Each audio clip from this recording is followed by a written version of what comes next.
Burrow airs it out. Chase. Hello. Touchdown. And I got a voice inside that needs to be fed.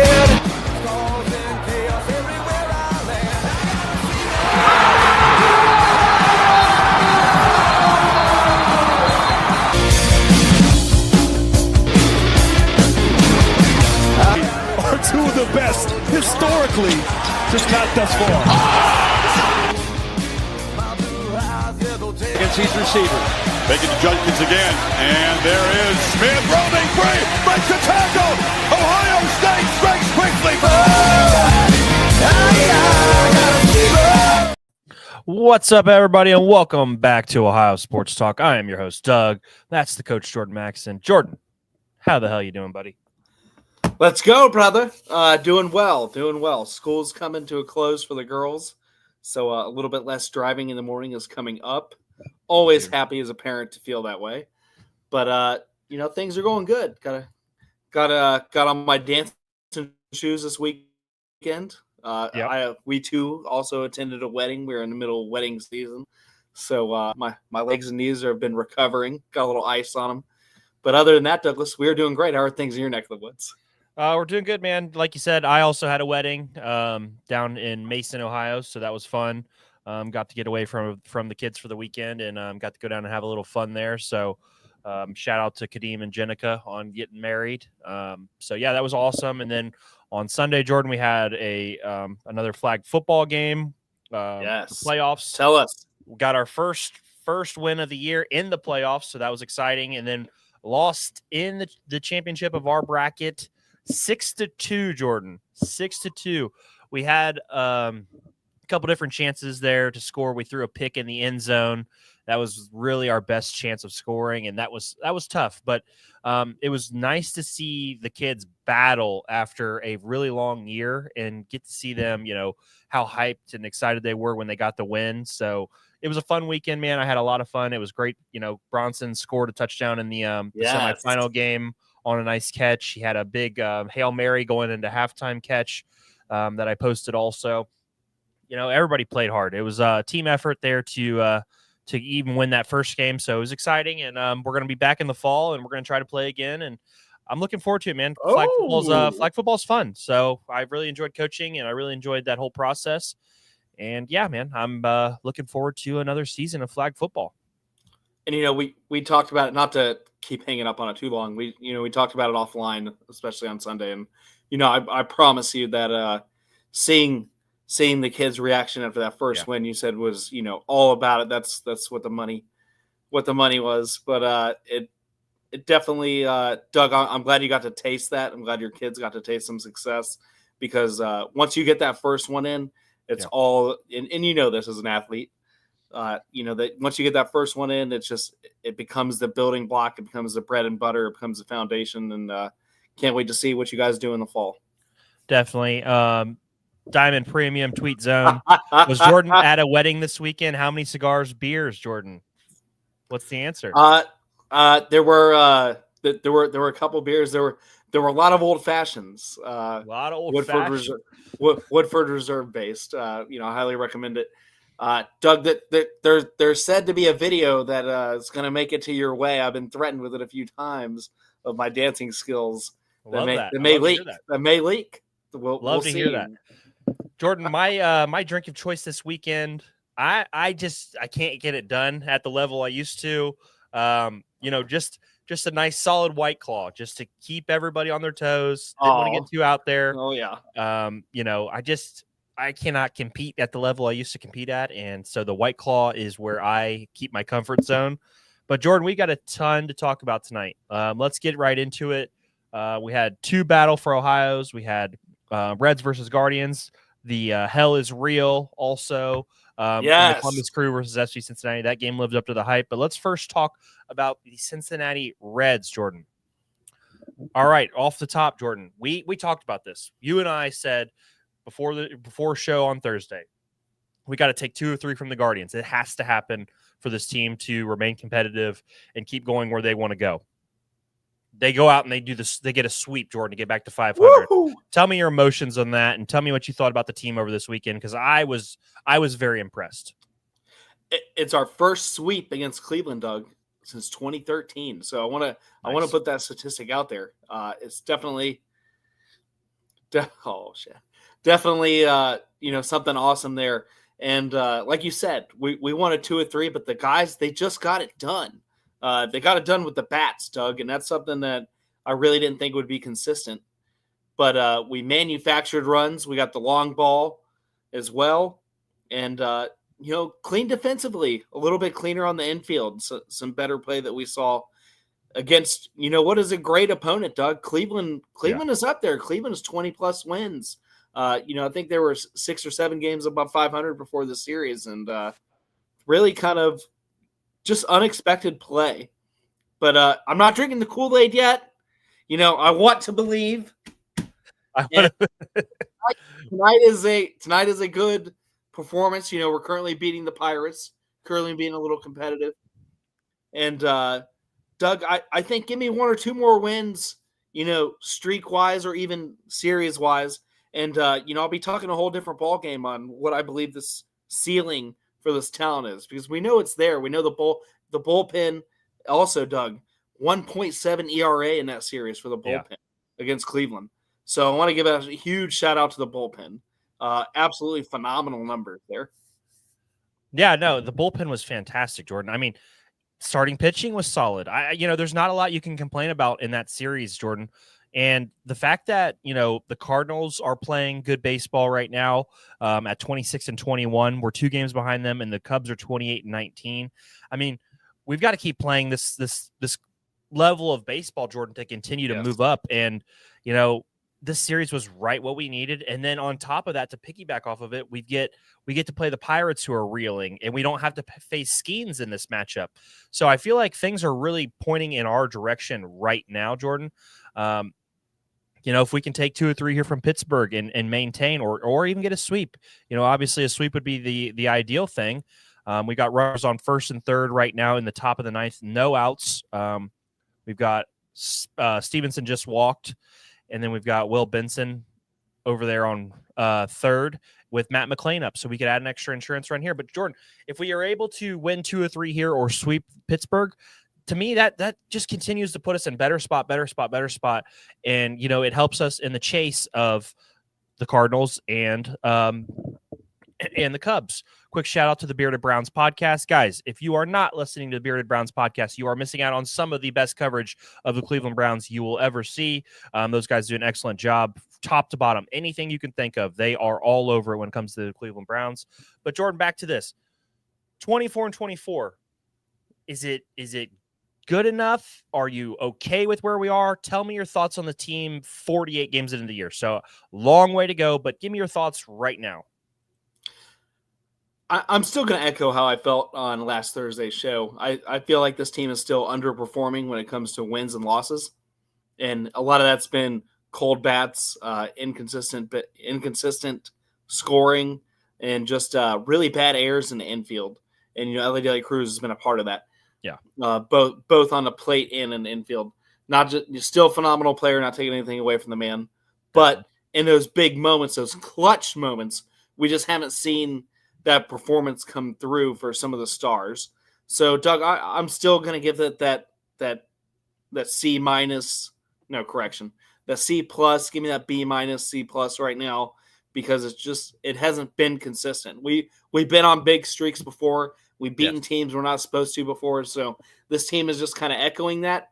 Like I said, give me, if we come out of this Pirates series with a sweep and we get ready for the Chicago series on top of the world with which would be 7 straight theoretically if we complete the sweep, then Doug, let's talk a whole nother ball game. Let's really elevate that grade level. But right now I'm on that C plus, B minus.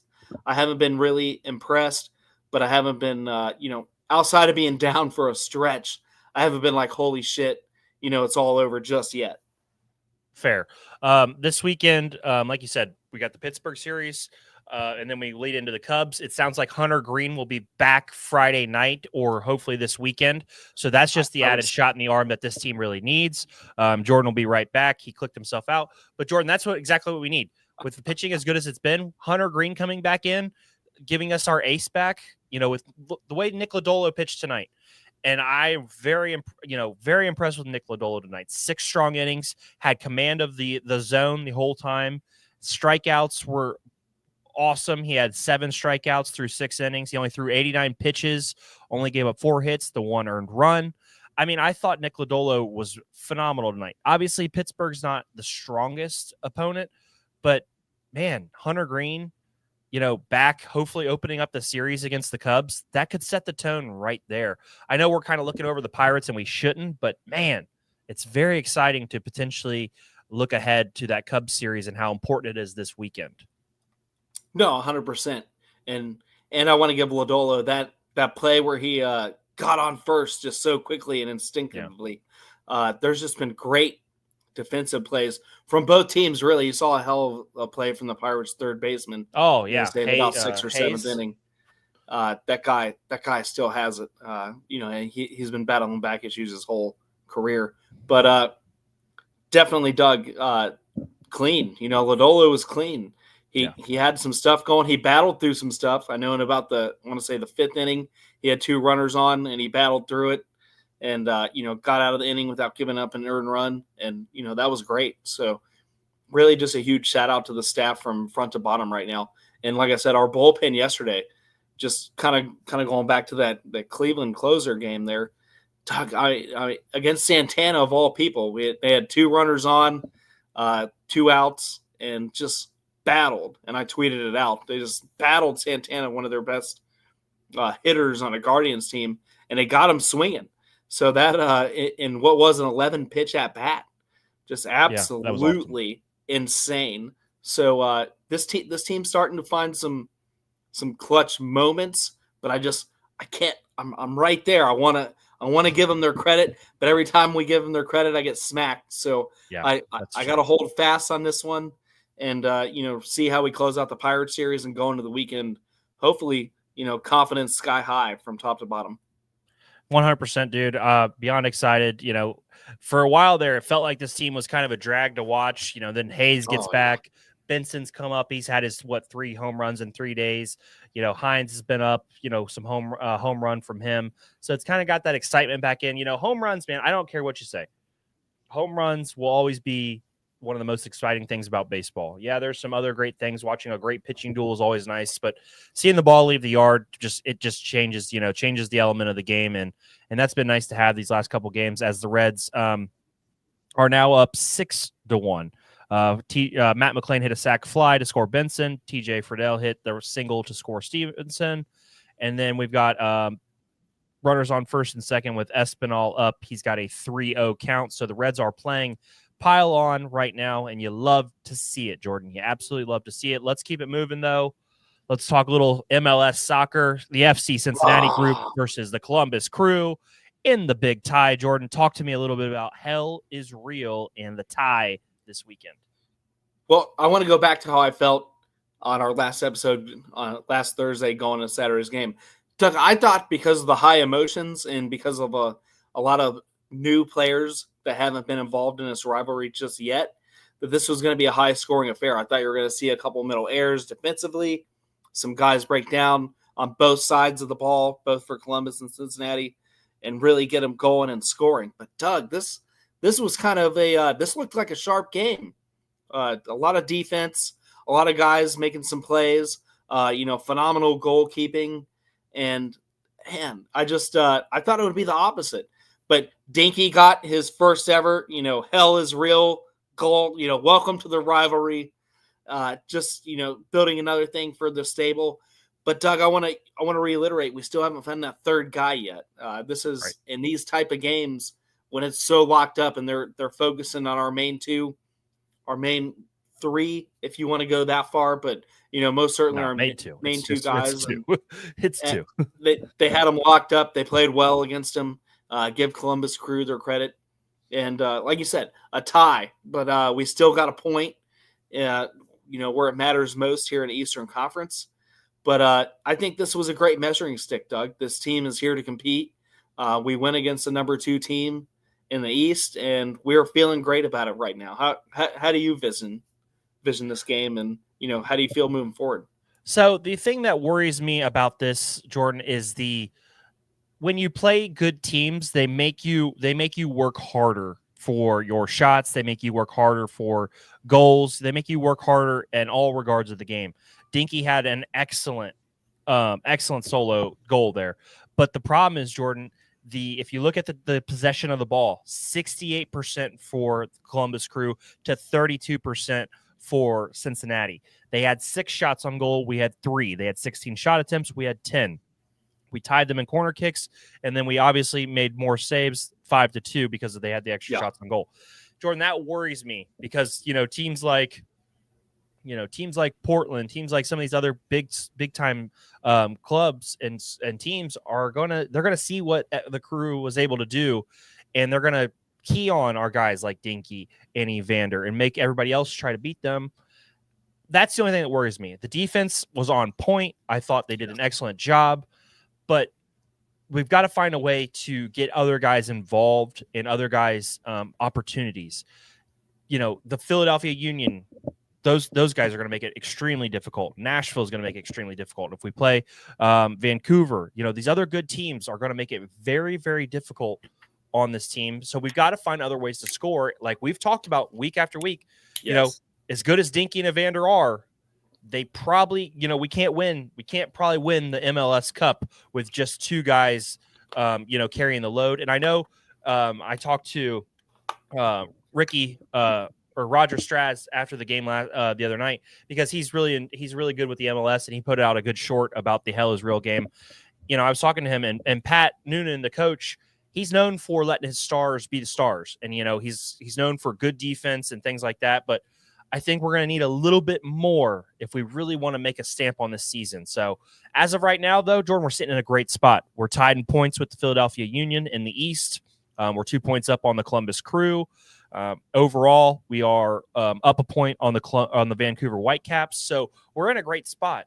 But I just, if you project further, when the games get harder, when the possessions are shrunk, I got to see a little bit more. Is that fair?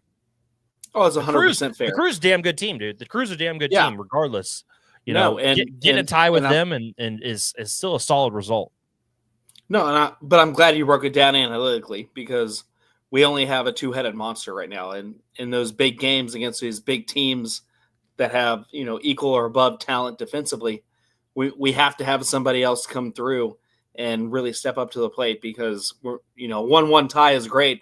But Doug, at any point during that game, that could have went south for us, because you just look at the analytics of it, and it was a defensive battle, and give our backcourt, I say backcourt, really give those guys on the defense some love, especially the goalkeeper.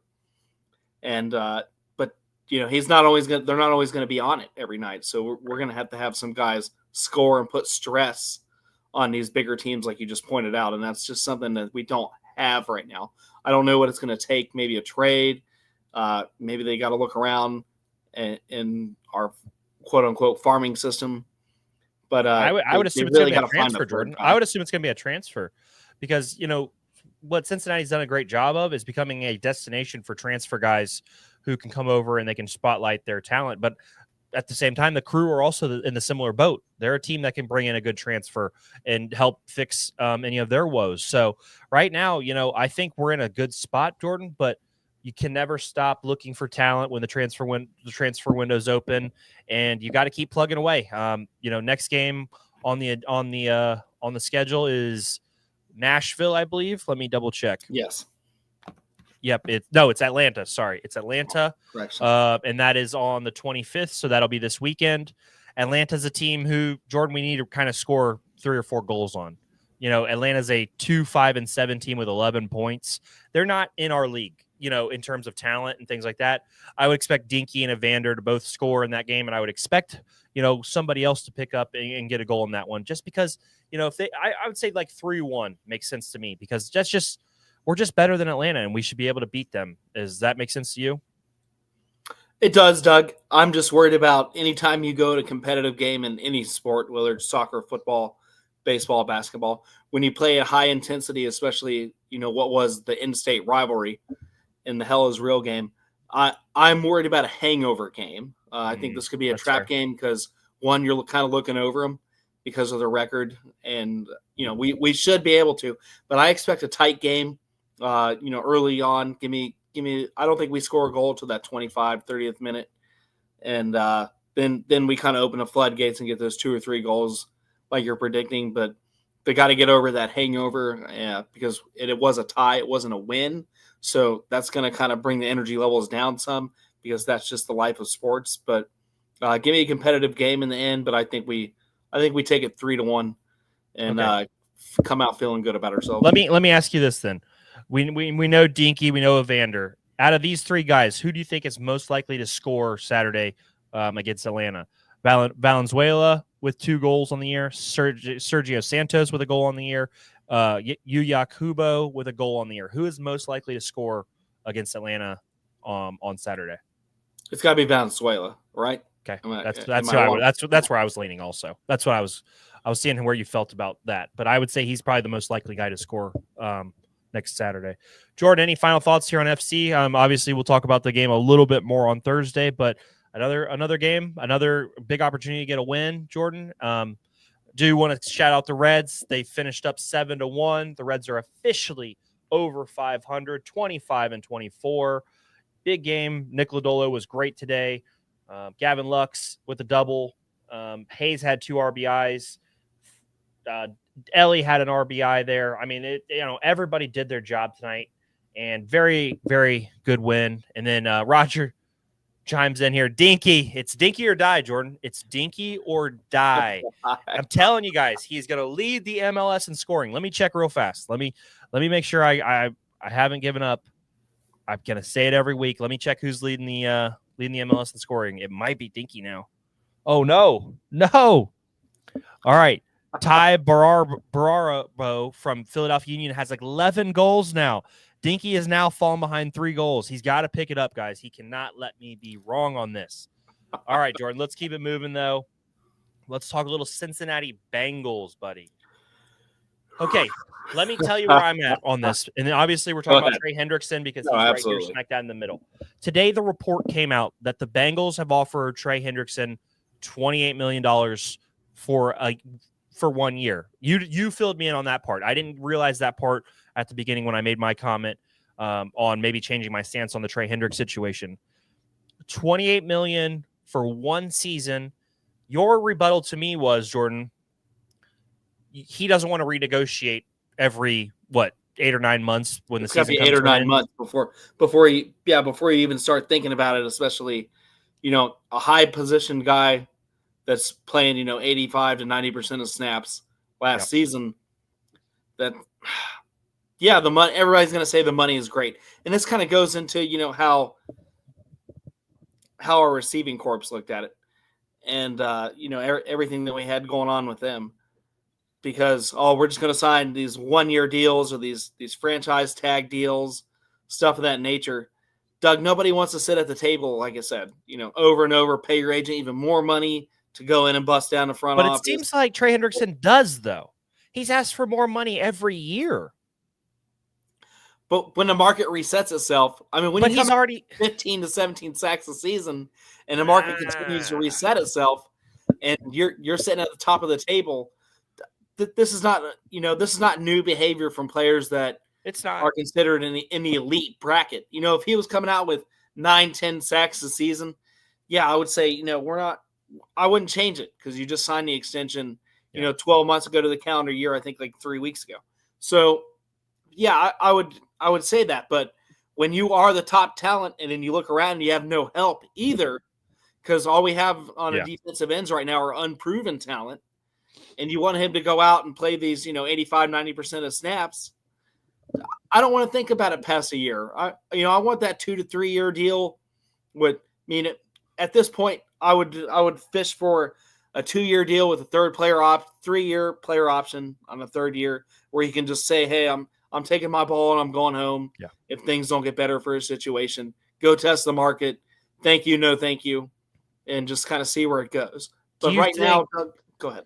Do you think the $28 million is fair, though, for a guy who's 30 coming off a 17-sack season? Do you think $28 million is enough in terms of dollars? I think the dollars are I think the dollars are enough.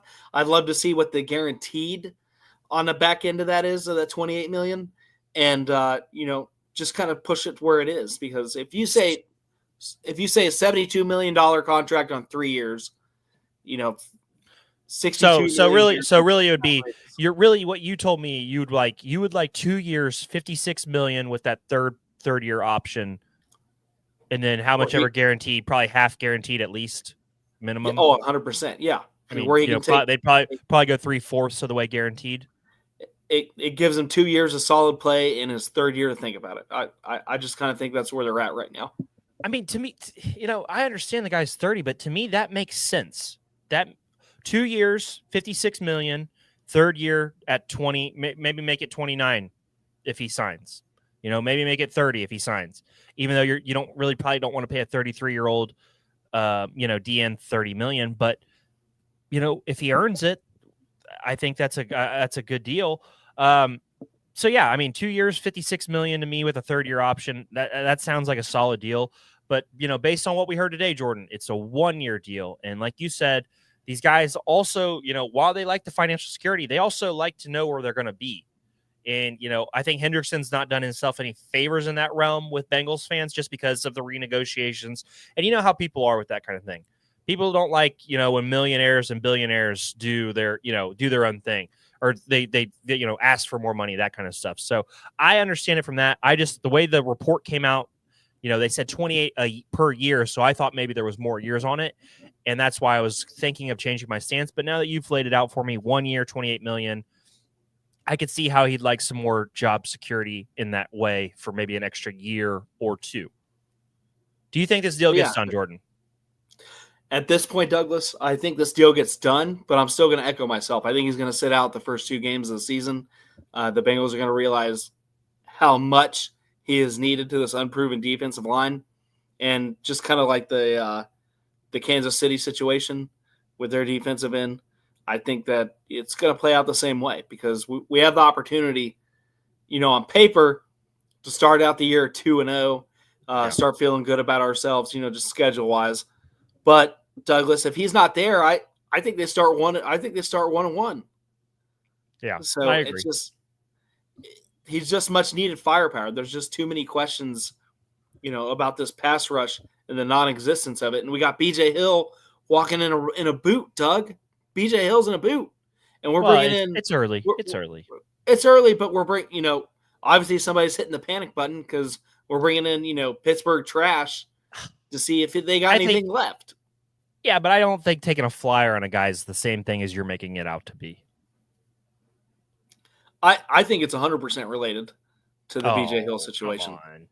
It'll leak out. We'll be talking Thursday about it, I promise. Okay, so you do think the deal gets done still, but you think he sits out a game or two like Chris Jones did for Kansas City? Correct. Okay, interesting stuff, guys. Trey Hendrickson, the negotiations continue. He is under contract. We'll see what happens if he does continue to sit out games. We'll obviously talk about this a lot more as the year goes on, but we wanted to get that because that news did break a little bit earlier in the day. Let's talk about some other news that's swirling around, Jordan. The Cavaliers, some trade rumors, Jordan. Let's start with the first one that I already saw you shoot down. You would not trade Jared Allen for Draymond Green. No. Draymond Green is older. Draymond Green is a less of a scoring threat than he ever has been right now in his stage of his career. He's inconsistent. The man, you want the nastiness underneath. I understand because this playoff loss is so fresh in our minds right now, and the lack of aggression, lack of offensive rebounding towards those last 2 games.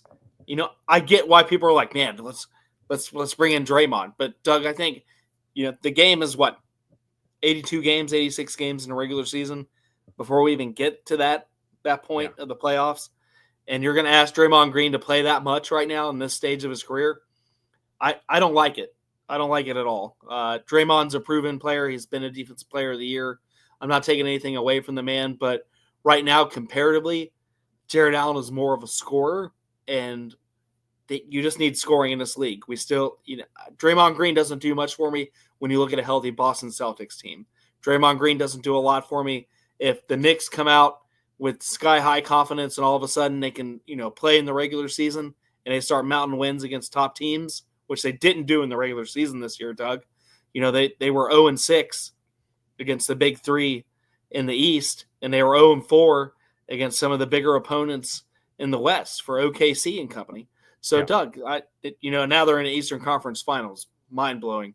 But, that making a move for Draymond Green, it doesn't do anything for me going into next year when the teams that have been competitive, especially in the East and West, they're going to reload. They're going to reload, and they're going to get healthy. So, to me, with his age, and it's just because of his age, Doug, it'd be a step back. Yeah, I think that's fair. I wouldn't make that trade. I know he would bring something a little bit different to the team, Jordan, but I just don't think it helps. It helps you get closer to an NBA title. Next, Jordan, on the trade rumor scale, Giannis Antetokounmpo for Evan Mobley. Give me your answer first, and then I'll get into it on my side of it. What are your thoughts on that trade? If it can be done, you got to do it. You got to do it. I love Evan Mobley. I know we haven't hit a ceiling, and that's it. It's going to echo. It's going to hit. But Doug, we have Cavaliers fan. We've seen it before. We've let people like Andrew Wiggins go for talent to win now, and we've let other little pieces here and there. Porter Jr. when he had all his absolute nonsense shenanigans go on. We've had first high round draft picks that we've given up, and it's worked out. So I'm going to go with Kobe Altman on this one. If he looks at it, I know he's president right now and not just a GM, but if he looks at it and he's like, man, this is what makes sense to get Donovan Mitchell and Garland. If we're keeping Donovan Mitchell and Garland together, we've got to bring in that next guy to really push him over the edge, get him a championship right now if we think that window's open. And you just can't say no to it. And that's just my stance. Yeah, and Jordan, to piggyback off of that, Evan Mobley, he is 23 years old. I understand. He is 7 years younger than Giannis Antetokounmpo. My thing with this is, Jordan, Evan Mobley may never get to how good Giannis is right now. Giannis, year in and year out, is a top 3 MVP candidate. He is coming off a season where he averaged 30 points, 12 rebounds, 6.5 assists, a block, a steal, on almost 60% shooting. I know he's not a three-point shooter, but that's where you have to hope that Donovan Mitchell, Darius Garland, Max Strus, DeAndre Hunter, Ty Jerome, the rest of your guys are all shooters. You cannot tell me that you don't want to trade for one of the most dominant players in the NBA for a guy who could potentially be there. Potentially could be one of the most dominant guys in the NBA, Jordan. He's not there yet, and we don't know if he'll ever get there. Yes, he's coming off a Defensive Player of the Year. Yes, he's coming off a good offensive season. Giannis completely changes the ceiling of this team. Jordan, they legitimately become an NBA title contender if Giannis is on this team next year. You cannot be that biased and blind and, just praying that Mobley becomes the guy. Yes, has Mobley gotten better every year? Yes. At 23 years old, Giannis averaged 27 points a game, 10 rebounds, 4 or 5 assists, a block, a steal. He was an MVP candidate at age 23. You're missing out on one of the top 20, 25 players of all time in the NBA. He's a top 5 power forward in the NBA of all time. Giannis is so much better than whatever Mobley showed us throughout his career. To not make this move feels like you're just blind. You don't know what you're watching. Giannis is almost unstoppable without a jump shot. It's wild how good this guy is on both ends of the floor. Without help. Yeah. Do you imagine if we retain our bench in free agency and we rework a few things and you make that trade, now Giannis actually has a supporting cast. Can you imagine Donovan how scary Mitchell. that would be? That's what I mean. But outside of our main starters, I'm just saying, like, yeah, through the whole game, Giannis wouldn't have to play the extreme minutes that he plays in Milwaukee. Now you're looking at a much fresher Giannis going to the playoffs. Much like you looked at minus the injury bug, you looked at Donovan Mitchell, who played less minutes but still averaged great production. because he had help around him. So I think this is a win for both franchises. And then, I'm sure we'd have to give up some picks or something to make it all work. Yeah. But, and I know this is just a rumor, but I've seen so many Cavs fans turn a blind eye to this trade. Like the Bucks are not like we're not getting the better player in this deal and we're not getting an opportunity. Jordan, if Mitchell's opportunity to win a title is within the next 3 or 4 years, why would you not trade and do everything you can to build a NBA championship roster around him?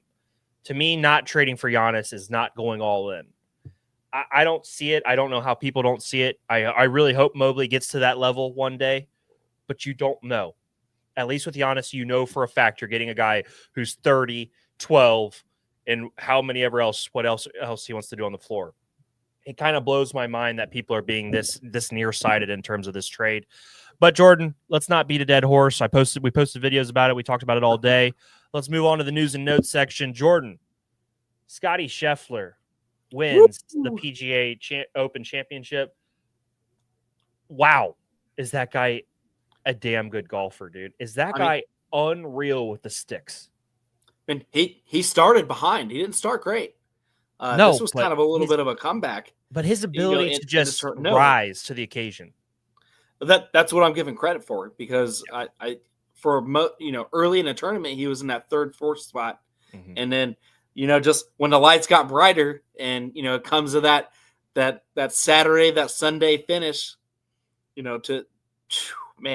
just nailed it. Just the birdies and the eagles that he was just absolutely. His round 3 was nuts, dude. His round 3 was nuts. That 65 he shot in round 3 was wild. And then he coasted on day 4 and brought it home. I don't know, man. This guy is a damn good golfer. He is a great golfer to watch. I really enjoy his game. He ended up winning this tournament by 5 strokes, Jordan. He won a major by 5 strokes. That's impressive as hell. That's his 3rd major. I don't know, Jordan. What do you think? Do you think he gets to what? Do you think he gets to 10 majors by the end of his career? I do. That's a lot, man. That's 7 more is a lot, but he's got time. It is. He's got time, and he's been playing healthy. You see that, and a lot of it goes hand in hand. You see his personal life looks rocking and rolling, smooth with his kids, smooth with his wife. You don't hear a lot of outside noise. His sponsorships look strong, and all that just kind of equates to me for longevity. So yeah, Doug, I think he can do it. I think he can get his name on the Mount Rushmore of great golfers. Yeah, he's only 28, Jordan. 3 majors by age 28. He's got to really pour it on here for the next probably 7 or 8 years to get to that 10 mark. But Scottie Scheffler, one of the best golfers of our generation. Obviously, we got to watch Tiger at the early onset, and then we got to see some really great golfers throughout the year. But this guy feels like he could go on a run and really put some majors to his name and build up that legacy. So fun weekend to watch him play golf. Dude's unreal. Next, we're going to talk about Jordan. Dayton Dutch Lions. They played Fort Wayne over the weekend. Fort Wayne beat them 2-0. The Dutch Lions, they played tough. They are still working their kinks out. They're adding more players all the time. They got another match tomorrow at Lexington Sporting Club. That's going to be another tough one. The Dutch Lions, if you need to, you got to support them, go out and help them any way you can. I know they had a great crowd for one of the games over the weekend. There's a live stream for the games. Jordan, Dutch Lions, man, we're just got to keep supporting those guys after that great interview, and we're hoping to have a couple players on as the year goes along.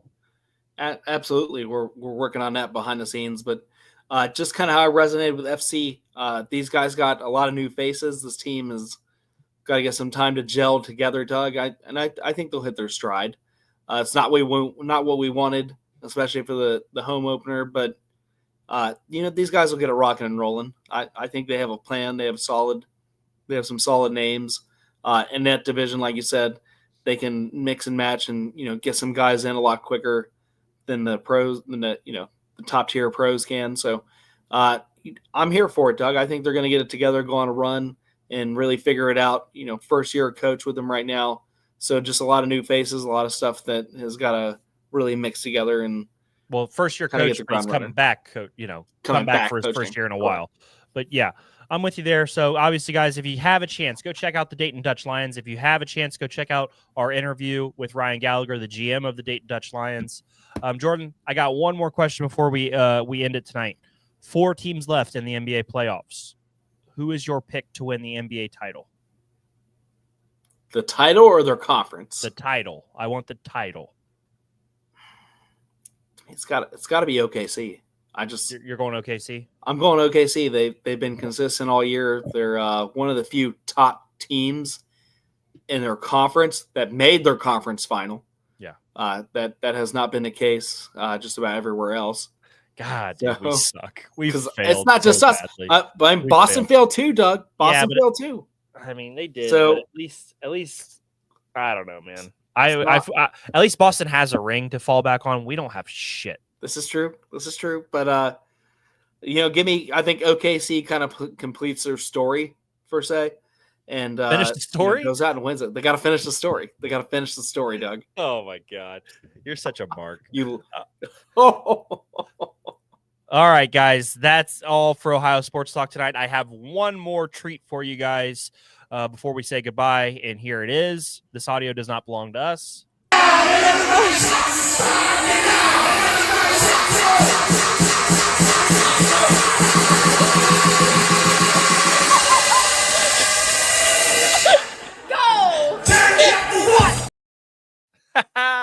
There's the man, the myth, the legend right there getting absolutely after it. Oh, that's a damn good video, Jordan. The missus sent me that while you were on one of your rants. So that was beautiful. Glad to get that out there. I love that, man. Love your energy on that one. Yes. Yes. The wedding was amazing. Getaway. Doug, I sent you the video. There it is. Corey. Thank you, Corey, for that beautiful, beautiful work. One more time, folks, for the 1,384 live viewers.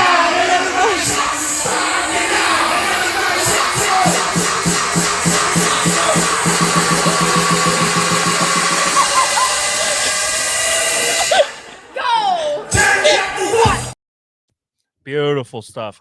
Guys, we've had a hell of a show tonight. We appreciate everybody for tuning in with us. Thank you to everybody in the comments. Roger Straz, Diamond Premium Tweet Zone, Corey, Bearded Browns, Mikey Otto. Thank you guys all for the comments during the show. We really appreciate it. Guys, we will be back live Thursday night, 9 p.m. for another episode of Ohio Sports Talk.